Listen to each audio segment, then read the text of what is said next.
Қайырлы күн, оқушылар. Қазақ тілі пәні, жанды табиғат бөлімі, бірінші сабақ. Сабақтың тақырыбы тіл және сөйлеу.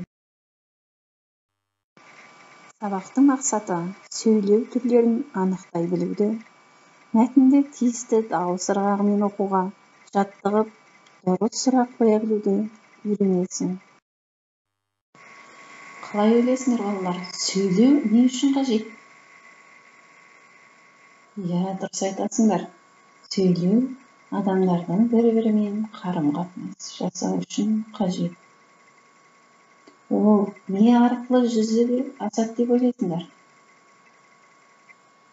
Дұрыс, тіл арқылы. Тіл арқылы сөйлеседі, хабар береді. Тіл арқылы пікірлеседі, білгенін сұрайды, кеңеседі.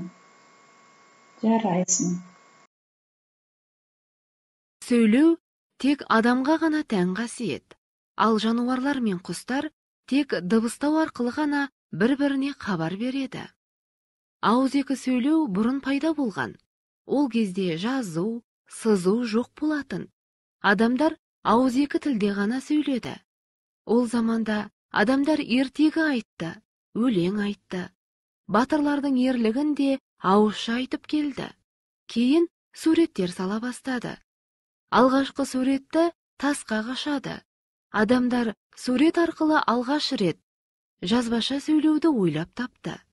Содан кейін сол суретті таңбалауға кірісті.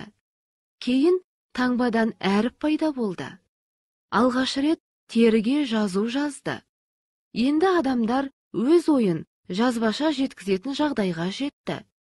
Бұдан кітаптар, газеттер, журналдар жарыққа шықты. Баспаханалар салынды. Сөйтіп, жазбаша сөйлеу пайда болды. Ал енді сөйлеу қалай жүзеге асады? Зерттеп көрейік. Сөйлеу адамның дене мүшесіндегі өкпе, тамақ, тіл, тіс және жақтың қимылдауының арқасында жүзеге асады екен. Біз сөйлеп тұрғанда, жағымыз бен ауыз қуысындағы тіліміз қозғалысты болып, тамағымыздан дыбыс шығып тұрады. Дыбыстың бәрін ретке келтіріп тұратын құрал тіл. Сондықтан тіл сөйлеудің басты құралы болып саналады. Есіңде сақта, сөйлеу біреумен әңгімелескенде, сұрақ жауап алғанда жүзеге асады. Тіл мен сөйлеу бір-бірімен тығыз байланыста болады. Тіл сөйлеусіз. Бірінші тапсырма. Мәтінді түсініп оқып, көшіріп жазамыз. Содан кейін соңғы екі сөйлемге сұрақ қоямыз. Жауап беріп көресің. Сұрақтарға жауап бергенде сөйлеудің қай түрін қолдандың? Жарайсың. Балалар, суретке мұқият қарайық. Суретте сөйлеудің ауызша және жазбаша түрін ажыратып көр. Жарайсыңдар. Ал балалар, біз сабағымызды қорытындылау барысында өз үйшігіңе кіргіз ойынын ойнайтын боламыз.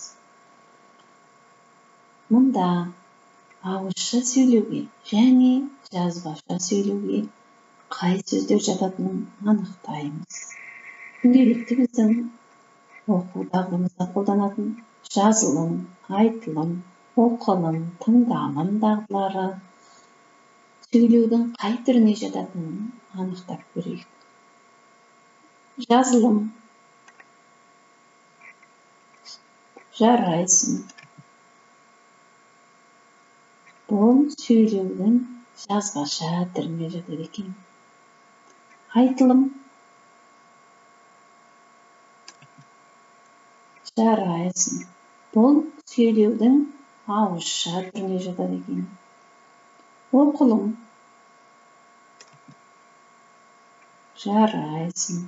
Бұл да ауызша тілде сөйлеуге жатады екен. Ал тыңдалым. Дұрыс айтасың. Бұл да ауызша сөйлеу түрінде жатады екен. Жарайсыңдар балалар.